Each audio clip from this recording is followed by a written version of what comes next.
How are you doing today, sir? I'm good, sir. How you doing? I have a cat screaming outside my door. Hopefully you don't hear her. I can't hear her. Why is she so angry, your cat? What's going on? I think she's just desperate to be part of this interview. I mean, she's a big fan of your work. I can't blame her. Listen, I can't blame her either. Stop bogarting me. Let the cat in, man. So let me start by saying I saw your film yesterday and I really enjoyed it. And you have a knack of writing dialogue that feels very realistic. And I'm just curious, how do you manage to sort of capture realism like that and put it on the page? Well, first of all, I have to equally credit my co-writers, Tom Bidegain and Noé Debré, because they were very much a part of all that dialogue and all that work with me. But thank you for that. I think some of it is just research, right? And sort of finding, and by that, I don't just mean like book research, but spending time with people in this world, be it Bill from Oklahoma, be it Roughnecks, be it people in Marseille. And just sort of immersing myself in the culture as a writer, it's one of my favorite things to do. Just show up, kind of drop in, start to make connections. And with this one, some of those connections were built up over years, right? And really just sort of listening to the rhythms and the sounds and the tone of the people I'm writing, and then letting that infuse over time. So, it's something I love doing. I love trying to find it. I love trying to be as efficient as possible with it, as minimal as possible with it when I can.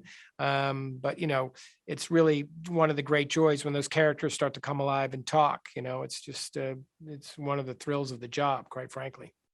Here's my curveball for you. If you could get the financing for any project tomorrow, what would you make and why? Oh, man. Look, I felt that way about Stillwater, right? Like I wrote this script and, I pitched it first to my friend, Steve Golan, who's now passed away. Steve's one of the producers on the movie. In this very hotel that I'm giving this interview from right now, we had lunch and down there. And I said, I got this movie about a roughneck who goes to Marseille to get his daughter out of prison. It's going to be somewhat like a redemption story, but it's going to have more dimension. He's like, I'm in. And that's how life should be, right? And somehow that remained true. We found partners at Participant and David Lindy. He read the script. He's like, I'm in. Now you've seen the movie. It's a complicated movie, right? It defies genre and expectation. I think in ways it's going to be exciting and challenging for audiences. But like the fact that these people stepped up in such a way and said, go make your movie, go to Marseille, make your movie you want to make. Like, I feel so fortunate to do that. So I got to start with Stillwater. I still sometimes pinch myself that I was able to go make that movie and make it with Matt Damon. And I mean that wholeheartedly. Like when I watched the movie at Cannes, 100 miles from where we shot it, I'm like, man, I can't believe we got to do this. Especially now, after a year and a half of being locked up in my house, I'm like, man, the fact that I got to go live in France and make exactly the story I wanted to, we all felt lucky. Matt, me, the crew, the guys who I've worked with in the past, we all felt like, man, you don't get a chance to do things like this very often in your career. So I could guess what that other film could be, but I got to acknowledge, I think the blessings I had to go make this movie. I felt fortunate. I like the way how you shot this film. And in Oklahoma, it was like static shots, anamorphic lenses. You go to Marseille and it's, more handheld. You had a very specific aesthetic choices where you were filming the movie. Can you sort of talk about why you wanted this camera work and the way you shot it? Yeah, it was just sort of, feeling that a little bit more, space around Bill with the anamorphic, specifically in Oklahoma, and feeling him a little bit more rooted to the ground, right? A little more of the earth, which is what Bill is, as opposed to when we go to Marseille and we start feeling the sea and the sky and the light of Marseille. And, we don't spend a lot of time in Oklahoma, and two things had to happen. One, we really needed to feel the differences and the of the space and the energy, the visual energy of those spaces need to be really clearly defined. Two, which is a little off point, is Matt Damon's performance, right? Like Matt had to come. We only spend 4 minutes in Oklahoma before we drop him into Marseille. He needed to be there fully formed, fully dimensional for us to really appreciate this man's journey. But to go back to your visual, like that was the idea. Once we got off that plane in Marseille and we're sort of mysteriously following this roughneck who seems to know exactly where he's going in this very specific city, we wanted to not only feel the mystery of that, but the energy of that. And that's when we started going handheld and steady for almost the entire movie until we returned to Oklahoma. That was very much by design. It's something my DP and I, Nobu Takinagi, talked a lot about.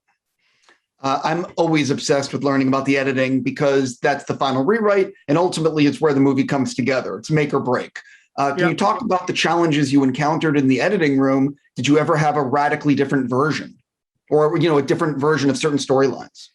No, what we had was a lot more movie on this one. We shot a lot of movie. I needed to, because I knew I wasn't going to go back to Marseille with Matt. It was going to be too hard to organize that. And we just had a lot of scripts. So it was really finding that. And, I credit my editor, Tom McCarthy. He's edited all my films. I think of him as a fourth writer on this project. And, he just has a real way of distilling and getting to the essence of the movie and pushing on me to push on my own script and my own notions of the picture. I think what was really interesting about this one was that, like, because we shut down, we were almost done with the movie, the March going into the shutdown of COVID, and we let it go. We didn't pick it up again until August. Tom came out and we edited in my basement for a while, which was super cool. And then we shut it down again and we picked it up this past February, March, probably, to finish the movie and complete it for Cannes. But we had these breaks of like 4 or 5 months. And it was super interesting for a movie this complex with this many threads and this many lanes to be able to stand back and look at the movie fresh and be like, okay, what is essential here and what is not?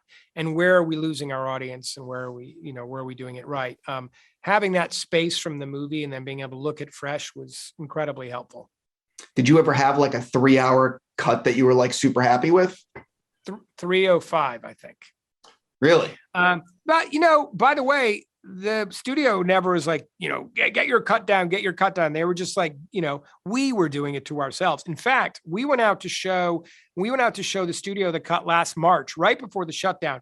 They were super happy with the movie and it was about 20 minutes longer. Now they knew we weren't done working on it, but Tom and I came back, like we had to watch it 3 times with participant, with focus, and then one other time. And we got back and making ourselves watch it fresh with people. We're like, all right, we know what we got to do. We took 20 minutes out of the movie like that. And it wasn't dropping any one particular scene, so you're right to focus on editing. It's just such a, obviously critical, but just to me, it's always fascinating how like you think you're done and then you reapproach something. There's one montage sequence about 3/4 of the way through the movie that shows sort of Matt laying deeper into Marseille. And we did not get that right. We did not get that sequence right until about 2 weeks from finishing editing, after about 1.5 years total. And it just took time. We just couldn't see it before that. And thank goodness we had the time, even though it was not for the right reasons necessarily. I have to stop there. I'm just going to say congrats on the film. I hope it's a big hit for you guys. Thank you for your time. Thank you for your time.